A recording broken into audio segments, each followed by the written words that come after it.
नमस्कार, good evening. मैं राजीव साहनी सानी एस्ट्रो कॉस्मिक से।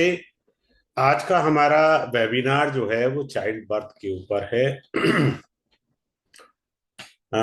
मैं 24 साल से कंसल्टेंसी के प्रोफेशन में हूँ और आप ही की तरह स्टूडेंट ही हूँ। तीन एक साल से ज्यादा समय हो गया है, 3.25 या 3.5 साल हो गए हैं शायद, मुझे ध्यान नहीं है। मैं पढ़ा रहा हूँ। तो अपना जो कंसल्टेंसी का जो एक्सपीरियंस है वो क्लास में भी काम आता है पढ़ाने के समय। मेरे को तभी पढ़ाना ज्यादा अच्छा लगता है जब लोग अपने चार्ट लेकर के बैठे या अपनी फैमिली के लेके बैठे, अपने फ्रेंड सर्कल के लेके बैठे और जो टेक्निक क्लास में पढ़ाई जाए उसको वेरीफाई करें। ऐसा नहीं है कि आपको पढ़ा दिया टेक्निक तो वर्क ही नहीं करता, क्या फायदा ऐसा पढ़ने का। ठीक है। अब हम चाइल्ड बर्थ के ऊपर आप समझने का प्रयास करिएगा, बड़ा इजी है और बहुत अच्छा है। वो टेक्निकली मुझे सारा आपको बताना है। देखिए, स्टार्ट करने से पहले मैं थोड़ा सा पॉइंट्स अच्छे से शेयर करना चाहूंगा आपके साथ। आप देखिए, हमारी कुंडली का फिफ्थ हाउस बड़ा इंपॉर्टेंट रोल अदा करता है। This is a fifth house for the child के लिए है। चाइल्ड के लिए क्या होता है, एक तो हमारा फिफ्थ हाउस पर फोकस होना चाहिए। दूसरा हमारा फिफ्थ लॉर्ड पर, द लॉर्ड ऑफ इट, उस पर फोकस होना चाहिए। ये एक पेयर बनता है। फिर एक पेयर बनता है हमारा बृहस्पति। दूसरा आएगा बृहस्पति से फिफ्थ हाउस। ये पेयर पर आपका सबसे ज्यादा फोकस होना चाहिए। If these pairs are under too much malefic affliction, then in that case it shows that delay birth of a child or deny of a child. Simple सी बात। फिर से रिपीट कर रहा हूं, fifth house fifth lord, Jupiter और Jupiter से fifth house. If these two category A and B category are under too much malefic affliction, then in that case it shows a delay of a child or deny of a child। देखिए, मैं एक कुंडली दिखाता हूं। मेरी ही एक client है, उस बेचारे के पास संतान नहीं है। देखिए, लगन में नीच के शुक्रदेव बैठे हैं, मंगल के साथ बैठे हैं, जो कि मंगल अष्टम भाव के स्वामी हैं। पंचम भाव में बृहस्पति देव बैठे हैं, देख रहे हैं आप, और वो नीच के हैं, जो कि फोर्थ और सेवंथ के लॉर्ड हैं। She is not having any kid with her, कोई संतान नहीं है। देख लीजिए आपके सामने, बड़ा अच्छा से मैंने किया। गज केसरी योग आपको दिखता है, ऐसा कुछ नहीं है। इस युति को शनि देख रहा है, देख लीजिए, शनि देख रहा है इस युति को। बहुत सारे पॉइंट्स होते हैं जिनको हम समझेंगे क्लास के अंदर और जानेंगे। उन पॉइंट से हमारे को बड़ी अच्छी जानकारी मिलेगी। ठीक है। तो हम जो है इस चीज के अंदर अपने आप को आगे पाएंगे। अब इसके बाद अच्छे पॉइंट्स को आप धीरे धीरे समझिए और उनको जानिए। अब अगला पॉइंट आता है आपका। यहाँ पर मैं कहना चाहूंगा हमारा फोकस जुपिटर पर होना चाहिए। क्लियर है। अब कुंडली के अंदर आप खोलिए, अपनी कुंडली खोल लीजिए, देखिए अपने बच्चों की कुंडली, देखिए उनके भविष्य में उनकी संतान के बारे में जानिए। जहां भी आपका बृहस्पति बैठा है वहां से फिफ्थ लॉर्ड देखिए, कहीं भी आपका बृहस्पति बैठा हो, मान लीजिए if your Jupiter is sitting in 11th house, तो यहां से जुपिटर से ये फिफ्थ हाउस बना। ठीक है। क्या बना? Fifth house. तो फिफ्थ हाउस बना है, तो इसका अर्थ ये है कि इसका कोई लॉर्ड होगा। मान लीजिए हम क्या करते हैं, 12 और 11 मेष लगन ले लिया, तो यहां का लॉर्ड बना बुध। क्लियर। यानी जुपिटर से फिफ्थ हाउस का लॉर्ड मरकरी बना। Right. If this Mercury is seated here, छठे भाव में, अष्टम भाव में और द्वादश भाव में, तो दिक्कत है। सिंपल सी बात है। अब अगले पॉइंट पर आते हैं, और किसी को कोई डाउट हो तो हैंड रेज कर सकता है, मेरे से पूछ सकता है, जिससे उसको जो है हम लोग बता सकेंगे अनम्यूट करके। अगले पॉइंट पर चलते हैं और अगले पॉइंट को एक्सप्लेन करने का प्रयास करते हैं। अब होता क्या है हमारे को, ये एक मैथमेटिकली फॉर्मूला है। वो क्या है? नंबर एक, क्षेत्र स्फुट। दूसरा है बीज स्फुट। ये हम किस लिए निकालेंगे? इसको मैथमेटिकली कुंडली में निकालेंगे, जो हमारी फर्टिलिटी को बताता है। क्षेत्र स्फुट जो है वो फीमेल के लिए है, उसके यूट्रस में क्या प्रॉब्लम्स हैं।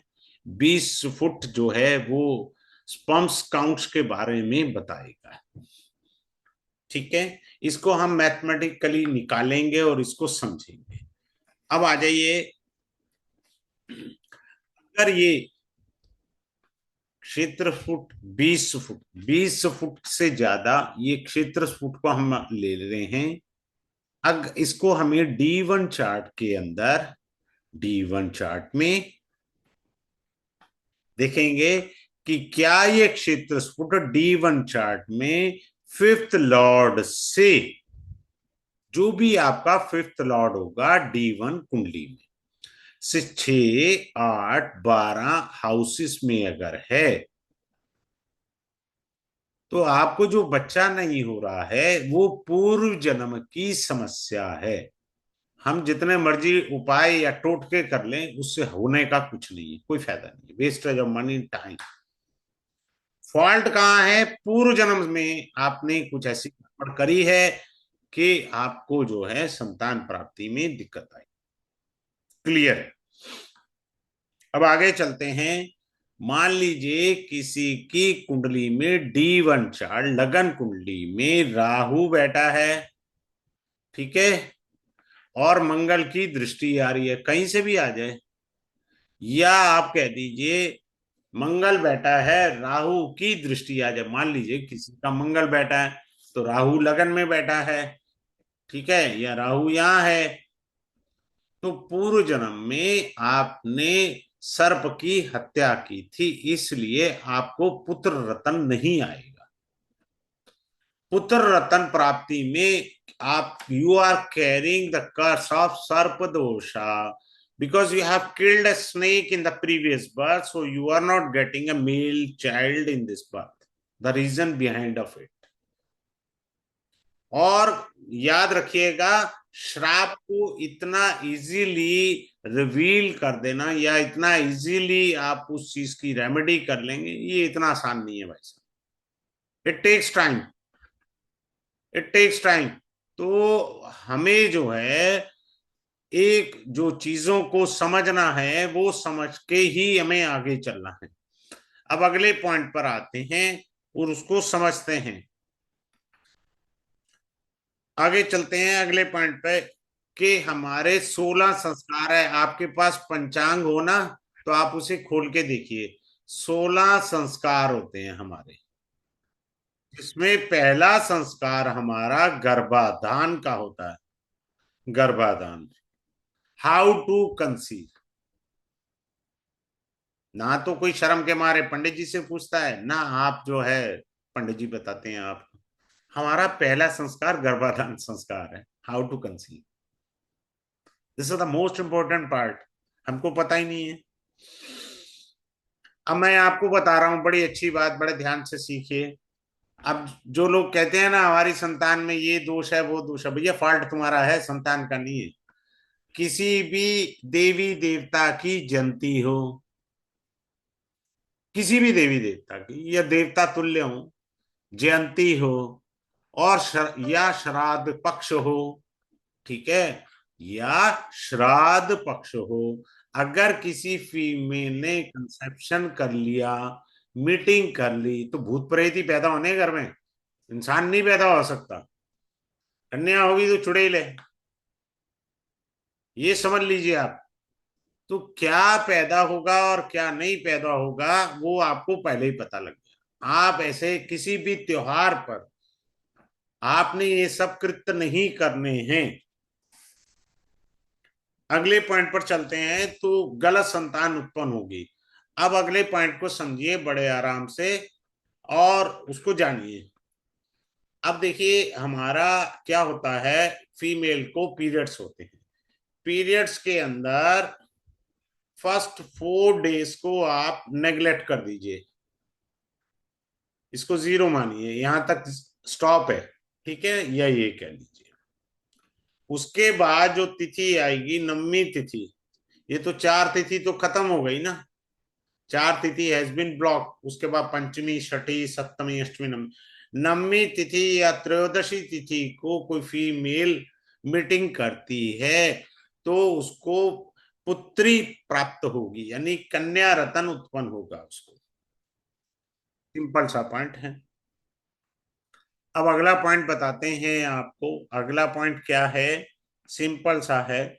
जिस दिन आपने कंसीव किया, फीमेल ने कंसीव किया, जिस दिन मीटिंग के अंदर गर्भ धारण हो गया, द डे, ठीक है, वो जो चंद्रमा जिस नक्षत्र में था वो ही नक्षत्र बालक का आएगा, उसी नक्षत्र में बच्चे का जन्म होता है। पहले हमारे यहाँ ट्रेडिशन था, गर्भाधान लगन बनाया जाता था कि हमको गर्भाधान कब करना चाहिए, उस पे लगन बनता था और उसके राजयोग देखे जाते थे ताकि हमारे को अच्छी संतान मिल सके। अब आगे चलते हैं। अगले पॉइंट को आप देखिए कुंडलियों के अंदर और समझिए। आप कुंडलियां देखिए और चेक करिए। मैं यहाँ एक अच्छा सा पॉइंट बताना चाहूंगा कि मंगल और केतु, मंगल मान लीजिए किसी का लगन में बैठा है तो नहीं देख रहा पंचम भाव को, ठीक है, लेकिन इसकी जगह केतु बैठ गया, उसने देख लिया। मंगल यहां बैठा है द्वितीय भाव में, दोनों की दृष्टि पंचम भाव पर आ गई, तो संतान प्राप्ति में दिक्कत आ गई। दोनों मैलेफिक प्लैनेट हैं, नेचुरल मैलेफिक हैं, तो संतान या तो प्राप्ति में देरी, abortion, miscarriage, surgery, such kind of A things will happen in the life. तो क्या होगा, सर्जरी हो सकती है, मिस हैपनिंग हो सकती है। ये दिक्कतों के दोनों ग्रह हैं, सिंपल सी बात है। अब आ जाइए, चंद्र राहु, चंद्र केतु, ये भी संतान प्राप्ति में देरी करते हैं। मान लीजिए किसी का चंद्रमा केतु या चंद्रमा राहु पंचम भाव में बैठे हैं तो संतान के लिए पापड़ मिल जाएंगे, संतान सहज नहीं है। मैंने एक बहुत इंपॉर्टेंट सूत्र कहा था, संतान नहीं होती तो पास्ट लाइफ के लोचे हैं, उसको खोजेंगे क्लास के अंदर, will elaborate in a very detail wise, no problem in that way. अब आता है जब बच्चे की डिलीवरी होनी है, at the time of delivery. अब आप जब डिलीवरी है इसके अंदर, मैं वैसे किसी की भी कोई मेरे से पूछने आता है ना, हमको लकी बेबी चाहिए, मैंने अपना एक प्रिंसिपल बना रखा, मैं नेचर से छेड़छाड़ नहीं करूंगा। आपको जिसके साथ जाना है उससे पूछो, आई एम नॉट इंटरेस्टेड, मैं पर्सनली नहीं किसी को करता। डिलीवरी का टाइम कब होना चाहिए, बस इतना ध्यान रखिए कि जो लगन होता है, जो लगन बनेगा डिलीवरी के समय, वो गंड मूल या गंडांत लगन ना आ जाए। यानी गंडांत लगन क्या होता है, एक लगन जैसे मान लीजिए कन्या लगन खत्म हो रहा है और दूसरा लगन शुरू हो रहा है। बेसिकली तो ये गंडान जो होते हैं ना, इन लगन पे नहीं आते, वो बुध के आएंगे, चंद्रमा के आएंगे, ठीक है। उन लग्नों में गंडांतों में डिलीवरी ना ही करवाएं तो अच्छा है, 10 मिनट 5 मिनट देरी हो जाए ताकि वो ग्रह इधर उधर हो जाए। डिटेल में को क्लास के अंदर बड़ा अच्छे से इसको एक्सप्लेन करूंगा, यहाँ नहीं। अब आता है फिर हम हमारा क्या है कि संतान के जन्म समय का निर्धारण कैसा हो। Timing of child birth, timing of child birth.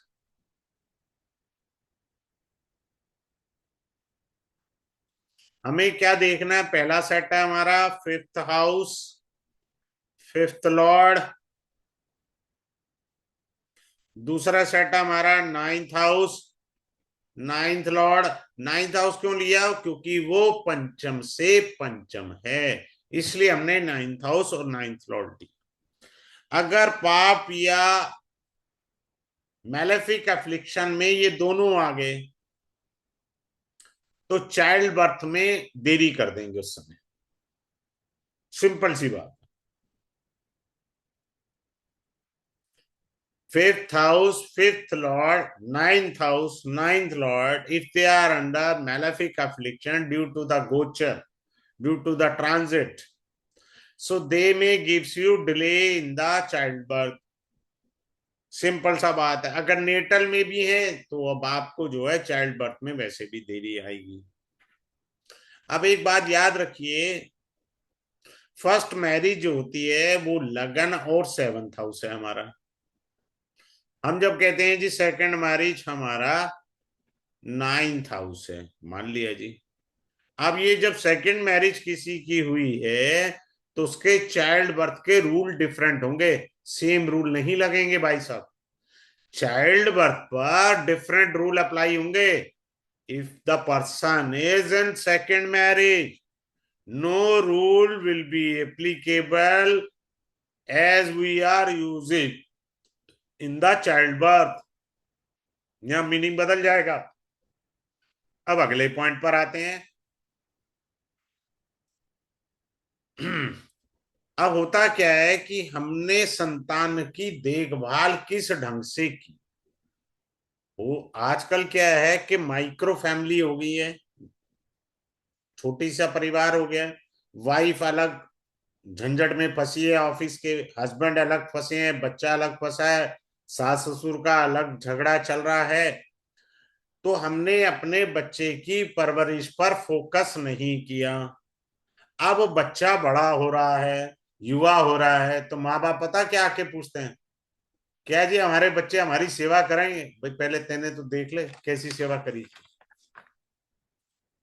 अब आपने अगर सेवा नहीं भी करी, यानी बच्चों को ढंग से नहीं पाला, तब भी क्या बच्चे आपका ध्यान रखेंगे। आई will teach you in the class. कुछ लोगों को पुत्र रत्न ही आते हैं, पुत्री नहीं होती है, बहुपुत्र योगा, ये हम सीखेंगे। फिर एक आता है काक बंध्या। काक बंध्या का एक सूत्र मैं यहां सिखाता हूं आपको, डिटेल तो आप जानते ही हैं, क्लास में आई हैव टू एक्सप्लेन। हाँ जी, काक बंध्या, काक बंध्या ये क्या है जी, सिंपल सी बात है।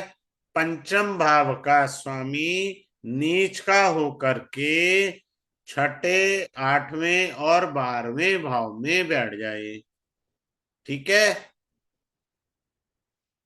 तो साथ में क्या चाहिए हमारे को, फिफ्थ लॉर्ड तो हमारा चला गया नीच का 6, 8, 12 में। पंचम भाव में अगर बुध भी बैठा है, so this is being called a Kak Bandhya yoga. A female can not give a child, बहुत मुश्किल। अब आगे चलते हैं। जिस तरह हमारा D1 लगन कुंडली होती है, राशि कुंडली, D9 हमारी विवाह की कुंडली होती है, नमांशा कुंडली, ऐसे ही D7 कुंडली, जिसे सप्तांश कुंडली कहा जाता है, D7 सप्तांश चार्टा, ठीक है। इसके क्या है, इसके अंदर बहुत अच्छी चीजें हमें देखने को मिलती हैं। वो ये है कि फिफ्थ लॉर्ड इस कुंडली के अंदर, फिफ्थ लॉर्ड मैं लिख देता हूं ताकि आपको समझने में इजी हो। फिफ्थ लॉर्ड,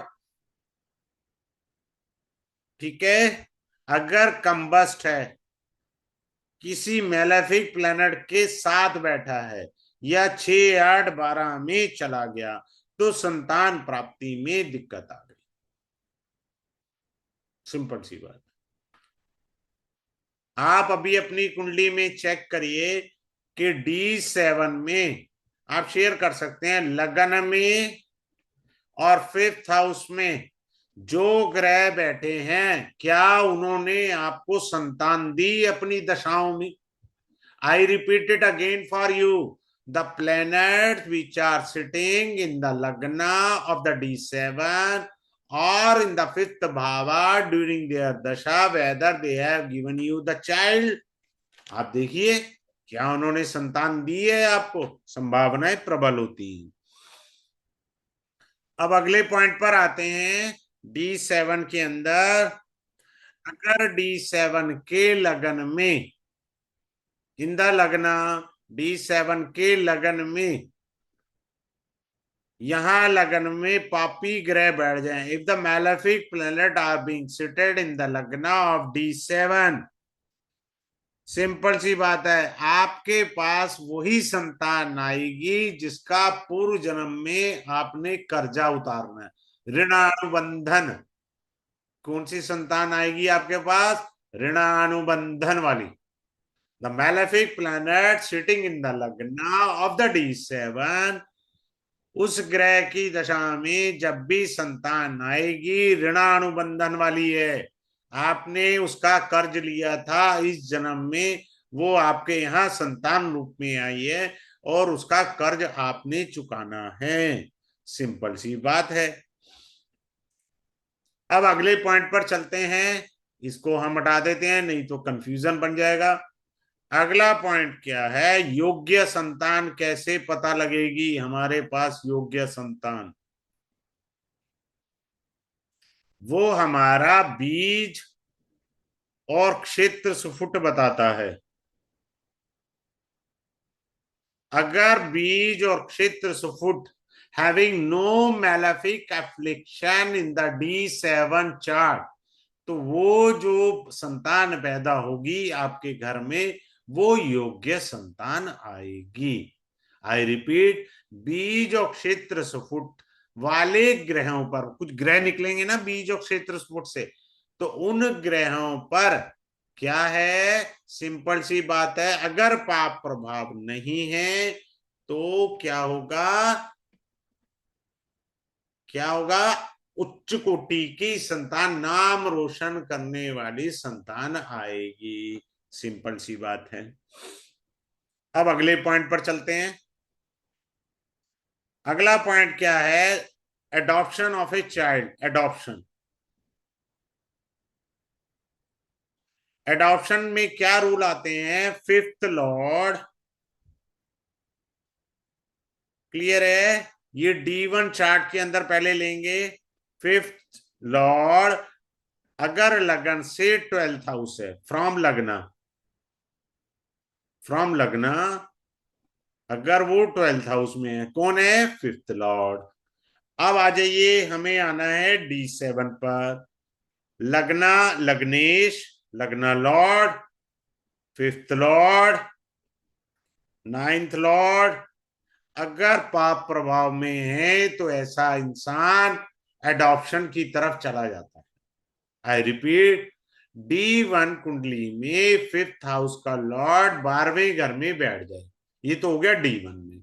D7 में लगना Lord, fifth Lord, ninth Lord यदि पाप प्रभाव में है तो ऐसा इंसान संतान को गोद लेता है। ये मीनिंग है इसका।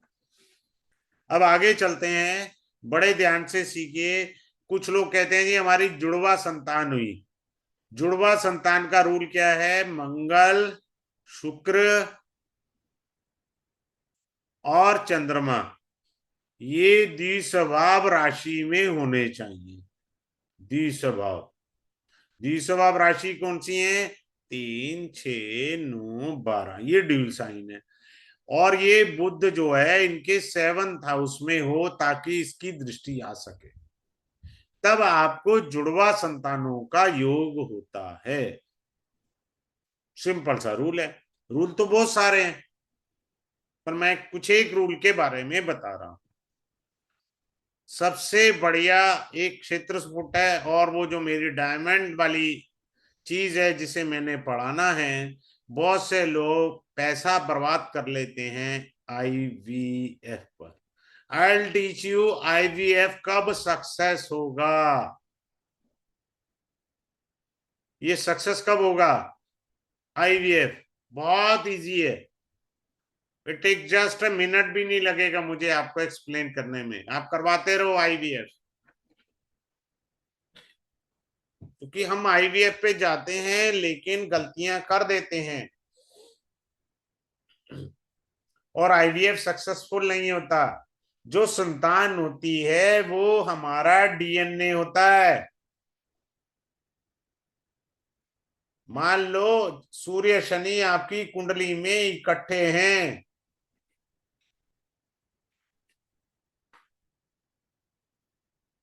आपकी कुंडली में सूर्य शनि इकट्ठे हैं, तो आपकी संतान के अंदर जन्म पत्री में सूर्य शनि का किसी भी रूप में संबंध आएगा, चाहे वो केंद्रीय प्रभाव में आए।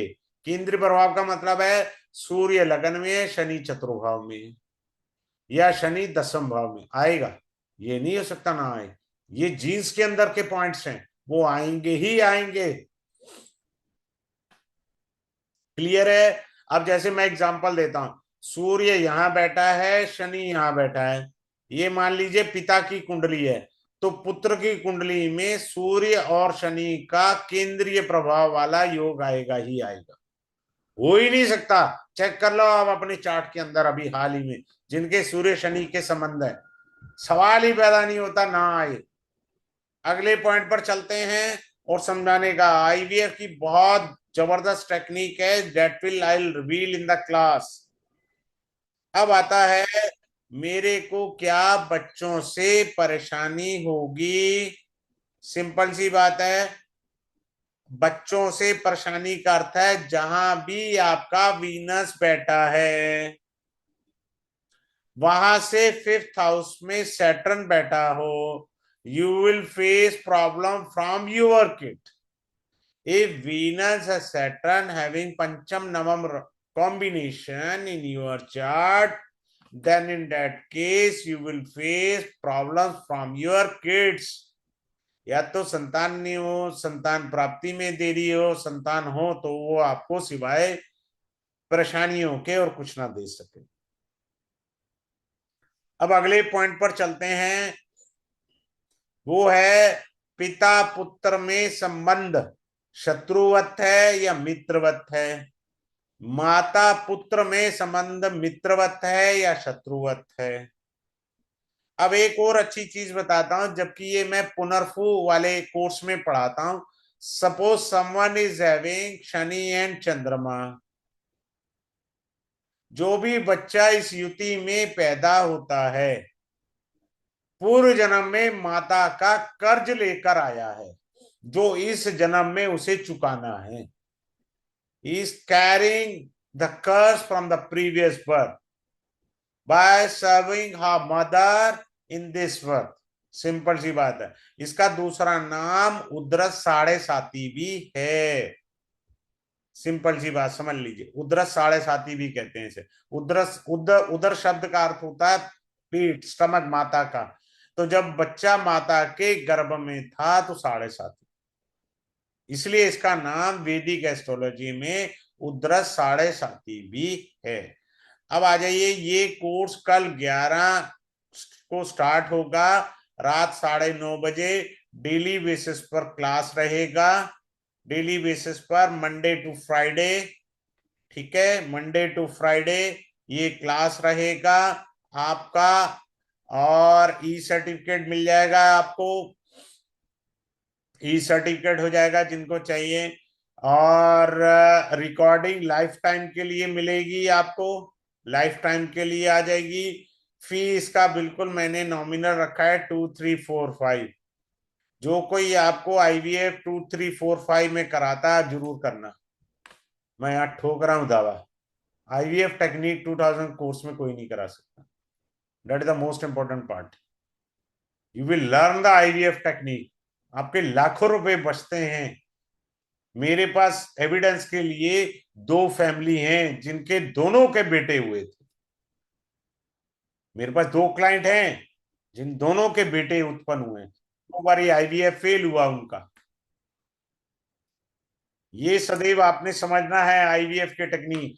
क्षेत्र और 20 फुट निकालना, डिग्री वाइज बहुत एक्यूरेट निकालना सिखाएंगे। हम ये ढूंढेंगे कि फॉल्ट है कहाँ। जब तक फॉल्ट नहीं पता आपको, अब इस देश में थोड़ा सा दिक्कत क्या है कि हम लोग रेमेडी के पीछे भागते हैं। मैं हमेशा कहता हूं रेमेडी सेकेंडरी है भैया। पहले थर्मामीटर से चेक करना सीखें, बुखार 102 है, 103 है, या 101 है। आपको बुखार देखना तो आया नहीं, आपने उठा के रेमेडी करनी शुरू कर दी। That is a very bad habit. अगर आपकी कुंडली में पूर्व जन्म के दोष हैं तो आप कोई भी रेमेडी कर लो ना, संतान इतनी आसानी से कैसे आ जाएगी? If you are carrying the curse from the previous birth, then in that case it is not easier to have a child with you। तो जब तक उस दोष को आप समाप्त नहीं करेंगे आएगा नहीं।